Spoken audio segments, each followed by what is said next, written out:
Definitely ನೋಡ್ತೀನಿ. ದೇವರಾಳಿಗೂ ನಾಳೆ ಬೆಳಗ್ಗೆ ನನ್ನ ಸಿನಿಮಾ ಮುಹೂರ್ತ, ನಾನು ಅದ್ರದ್ದು ಪ್ರಿಪ್ರೇಷನ್ ಕಾಸ್ಟ್ಯೂಮ್ ಏನೇನೋ ಮಾಡಿಸ್ತಾ ಕೂತಿದ್ದೆ. ಸೀರಿಯಸ್ಲಿ ಇದಕ್ಕೆ ಗೆಲ್ಲಬೇಕು, ಇದಕ್ಕೆ ಹಾರೈಕೆ ಬೇಕು ಅನ್ನೋಕ್ಕಾಗ ನೀವೆಲ್ಲರೂ ಪ್ರೋತ್ಸಾಹಿಸಿ. ನನ್ನ ಸ್ನೇಹಿತೆ ಅಂತ ಹೇಳ್ತಾನೆ ಹಾರ್ಡ್ ವರ್ಕ್ ಮಾಡಿದ್ದಾರೆ. ಆಕೆಗೆ ನಿಮ್ಮ ಒಂದು ಸಹಕಾರ ಮುಖ್ಯ. ಎಸ್ ನಾರಾಯಣ್ಣು ಅವ್ನು ಡೈರೆಕ್ಟರ್ನ ಆತ ಏನು ಮಾಡೋನು, ಎಸ್ ನಾರಾಯಣ್ಣು ಮತ್ತು ಎಸ್ ನಾರಾಯಣ್ ಅಲ್ಲ, ಸಾಯಿ ಪ್ರಕಾಶು, ಮಹೇಶ್, ಸಾಯಿ ಪ್ರಕಾಶು ಮತ್ತು ಮಂಜೇಶ್, ಸಾಯಿ ಪ್ರಕಾಶು ಮತ್ತು ಎಸ್ ಮಹೇಂದರ್ ಮನೇಲಿ 3 ರೌಂಡ್ ಹೊಡೆದು ಬಂದ್ಬಿಟ್ಟವ್ರೆ. ಸೆಂಟಿಮೆಂಟಿಂದ ಹಿಂಡ್ಬಿಟ್ಟವ್ರೆ.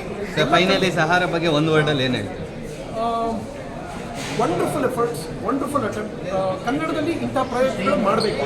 ಸೊ ಆ ಪ್ರಯೋಗ ಮಾಡಿದಾಗ ಅದಕ್ಕೊಂದು ಶಕ್ತಿ ಸಿಗುತ್ತೆ.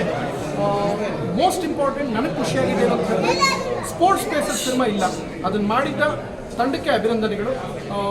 ಇಂಥ ಸಿನಿಮಾಗೆ ಡೆಡಿಕೇಶನ್ಸ್ ಮುಖ್ಯ. ನೋಡಿದ್ರಲ್ಲ ಅದರಲ್ಲಿ ವೇರಿಯೇಷನ್ಸ್ ಕಾಣುತ್ತೆ ಆಕೆ ಆ ಪಾತ್ರದಲ್ಲಿ.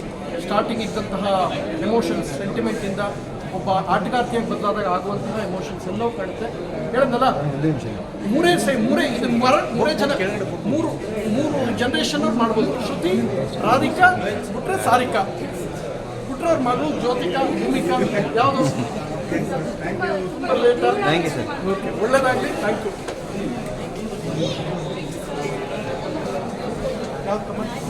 ಯಾವ ಮ್ಯಾಚ್ ಇಂಡಿಯಾ ಅಲ್ಲ, ಇಂಡಿಯಾ ಮ್ಯಾಚ್. ಇಂಡಿಯಾ ಗೆಲ್ಲುತ್ತೆ, ಇಂಡಿಯಾ ಗೆಲ್ಲುತ್ತೆ.